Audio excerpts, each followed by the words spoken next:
क्या वाकई इंतखाबात अक्टूबर नवंबर में ही होंगे? सियासतदानों की हार का ये सिलसिला, माइनस होने और प्लस होने का सिलसिला पुराना। इस्टेब्लिशमेंट सियासतदान लड़ाई में शिकस्त हमेशा सियासत की। अंसार अब्बासी का कॉलम।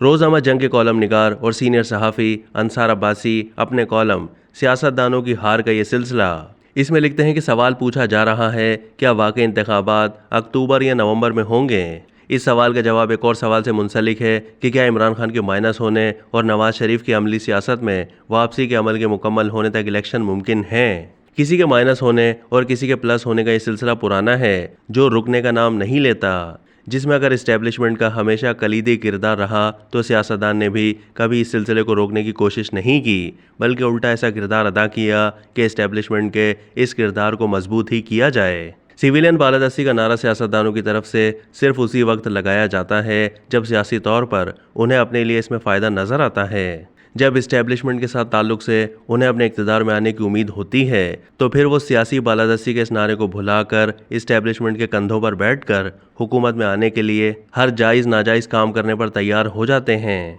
इक़्तिदार की इस जंग में एक दूसरे को माइनस करने का यह खेल जारी रहता है। बज़ाहिर इस जंग में एक सियासतदान जीत रहा होता है और दूसरा सियासतदान हार रहा होता है, लेकिन असल में शिकस्त सियासत की ही हो रही होती है और इस्टेब्लिशमेंट ताकतवर ही रहती है, जो दरअसल किसी एक को माइनस और दूसरे को प्लस करने का फैसला करती है। आज जो कुछ हम देख रहे हैं यही कुछ माजी में हुआ।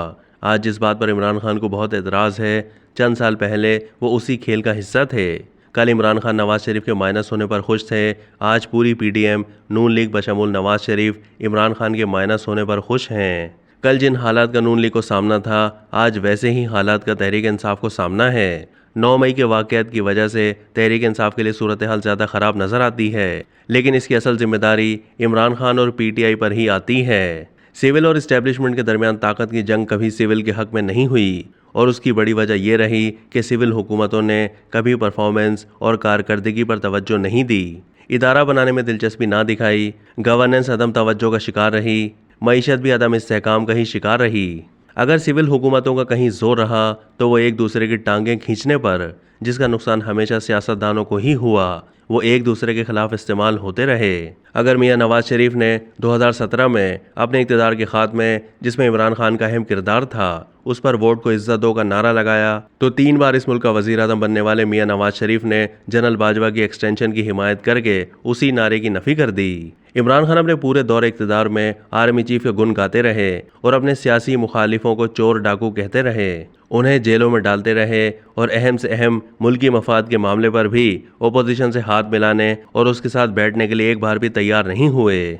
इमरान खान की हुकूमत ख़त्म हुई तो नून लीग और पीडीएम के वारे नियारे हो गए और फिर जो पहले इस्टेब्लिशमेंट के किरदार पर नाला थे वो इस्टेब्लिशमेंट के गुण गाने लगे और जो इस्टेब्लिशमेंट के कंधे पर बैठकर इक़्तिदार में आए थे, अपने इक़्तिदार के खात्मे पर इस्टेब्लिशमेंट के खिलाफ हो गए। इस दौरान इमरान खान से 2 बड़ी गलतियां हुई। एक तो ये है कि वो इस्टेब्लिशमेंट के खिलाफ बोलते रहे, उस पर हर किस्म का इल्ज़ाम भी लगाते रहे, यहाँ तक कि फ़ौज को भी टारगेट करते रहे। लेकिन इस सब का मकसद सिविलियन बालादस्ती नहीं बल्कि महज ये था कि इस्टेब्लिशमेंट इमरान खान को दोबारा कबूल कर ले और उनके मुखालिफों को पहले की तरह हुकूमत से निकाले ताकि वो दोबारा इक़्तिदार में आ जाएं। 9 मई को इमरान खान और तहरीक इंसाफ ने दूसरी गलती कर दी जो इस कदर संगीन थी कि जिसके बारे में फ़ौज ने हर फोरम पर यह कहा कि ऐसा तो पाकिस्तान का बदतरीन बैरूनी दुश्मन 7 दहाइयों में ना कर सका जो तहरीक इंसाफ ने 9 मई को कर दिया। इस्टेब्लिशमेंट से लड़ाई सियासतदान और सिविल हुकूमतें सिर्फ परफॉर्मेंस, बेहतरीन तर्ज हुक्मरानी, मजबूत मईशत, इस्लाहात और इदारों को मजबूत करके ही जीत सकती हैं। इस लड़ाई को जो रुख 9 मई को दिया गया उसने इमरान खान की सियासत को तबाह कर दिया, सिविलियन बालादस्ती के ख्वाब को भी मजीद धुंधला कर दिया है। अब तक के लिए इतना ही। मजीद मालूमात के लिए डेली जंग के यूट्यूब चैनल को सब्सक्राइब कीजिए।